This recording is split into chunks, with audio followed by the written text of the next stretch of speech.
share a little about what to expect during an ERS and class visit.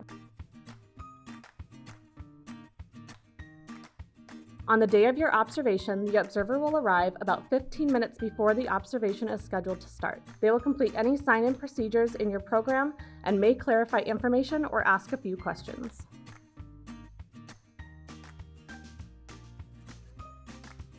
After the observer begins the observation, they will not be able to interact with you, program staff, or the children. The observer will try to stay out of the way as much as possible so that they can avoid affecting the program activities to the extent that they can. They will take notes on a clipboard or tablet. Hi, Kat. Thank you for finding the time to answer some questions I have about the upcoming observation. My pleasure. So, one of my first questions is there anything special that I should be doing to prepare for that observation? Great question. Observers want to see a typical class day. That means that teachers shouldn't rearrange the class day that children are accustomed to in order to meet the needs of the observer. Okay, that's good to know. What do you do if a child tries to talk to you? If a child tries to talk to me, I usually redirect and say something like, "I'm here to observe and listen to you play and learn today. I can't play with you." All right.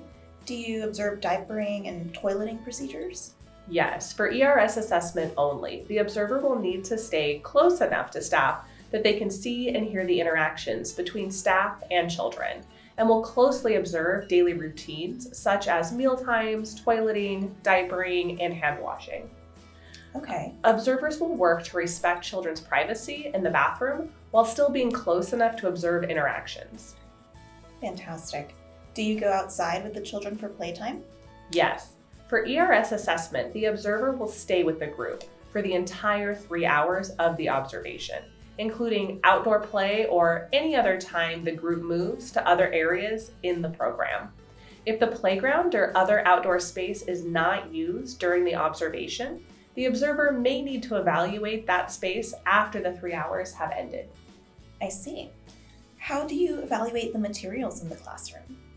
During ERS assessment, the observer will be looking closely at the materials in your classroom that are available to children. So you might see him or her opening a cupboard to examine materials for dramatic play or looking at materials on a shelf.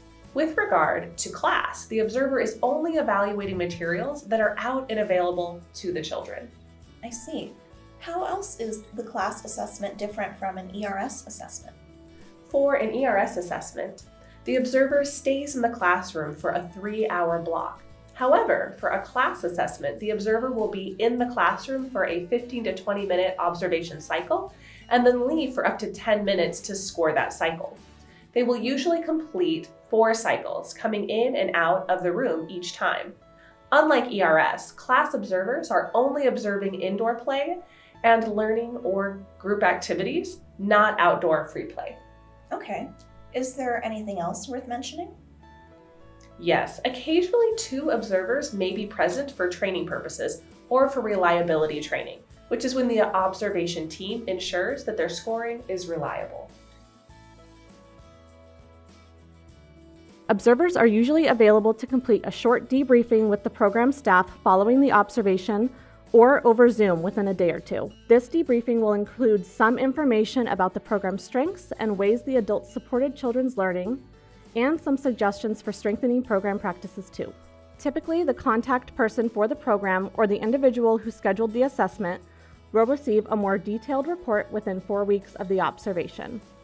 The report will be around 3 to 5 pages long and will have details about the strengths that were observed and suggestions for ways to strengthen your program.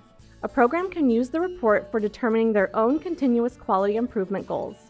A program may reach out to a quality improvement specialist or other early learning professional at their local child care resource and referral agency with questions and/or for additional support. In addition, if a program has concerns or questions about their observation results, they may communicate with the assessor who conducted the observation. The assessor's name and contact information are included at the end of the report. We hope this helped you learn what to expect during an ERS and class assessment.